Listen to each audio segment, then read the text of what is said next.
How to install NordVPN on your computer. In this video, I'm going to teach you on how to install the VPN Nord on your computer. Using NordVPN requires you to subscribe to it, and your device must be running in Windows 10. So let's hop in. First, sign in to NordVPN via your web browser.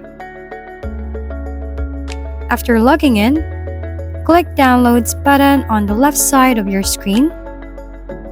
Click the Download app option under the NordVPN for Windows. Next, click the downloaded file on your screen. It's either on the bottom or above. Select Next to install and simply follow the on-screen instructions that will pop up. Now, after installing the app, log into the NordVPN app, and that's about it. If you found this video helpful, please like and subscribe. If you have any questions, drop them below, and we'll see you on the next video.